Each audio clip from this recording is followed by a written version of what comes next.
આવી હતી કે માત્ર ગ્રાહક બનીને? જ્વેલરી શોપમાં પ્રવેશેલી બે મહિલાઓ સાથે કંઈક એવું થયું કે આ ઘટના સીસીટીવી ફૂટેજમાં કેદ થઈ ગઈ. આખરે દુકાનદારે શું જોયું કે તરત જ દુકાન બંધ કરી દીધી? ચાલો આવો જાણીએ સમગ્ર ઘટના વિશે. તો વાત એમ છે કે બિહારની રાજધાની પટનાના દીઘા વિસ્તારમાંથી એક ચોંકાવનારી ઘટના સામે આવી છે. રિપોર્ટ્સ અનુસાર બે યુવતીઓ જ્વેલર શોપમાં ગ્રાહક બનીને પ્રવેશી હતી.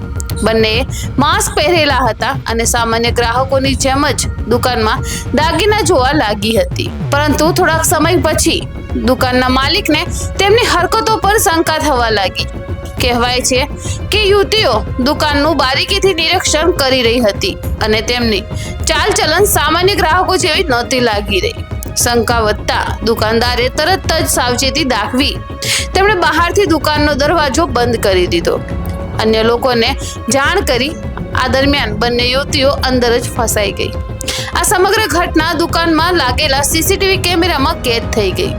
હવે આ વિડીયો સોશિયલ મીડિયા પર ઝડપથી વાયરલ થઈ રહ્યો છે અને લોકો પણ દુકાનદારની સતર્કતાથી પ્રસન્ન થયા છે. કેટલાક અહેવાલોમાં દાવો કરવામાં આવી રહ્યો છે કે યુવતીઓ પાસે પેપર સ્પ્રે પણ હતું, પરંતુ આ બાબતની સત્તાવાર પુષ્ટિ હજુ સુધી સામે આવી નથી. તેથી આ દાવાને સાવધાનીપૂર્વક જોવો જોઈએ. અને આ ઘટના ફરી એક વખત બતાવે છે કે સતર્કતા અને સમયસર લેવાયેલો નિર્ણય મોટી ઘટનાને અટકાવી શકે છે. તમને શું લાગે છે કે દુકાનદારની સતર્કતાથી મોટી લૂંટ ટળી ગઈ કે પછી નહીં? તમારો અભિપ્રાય કમેન્ટ બોક્સમાં જરૂરથી જણાવજો અને આવી જ મહત્વની માહિતી માટે જોડાયેલા રહો રાહી ન્યૂઝ સાથે.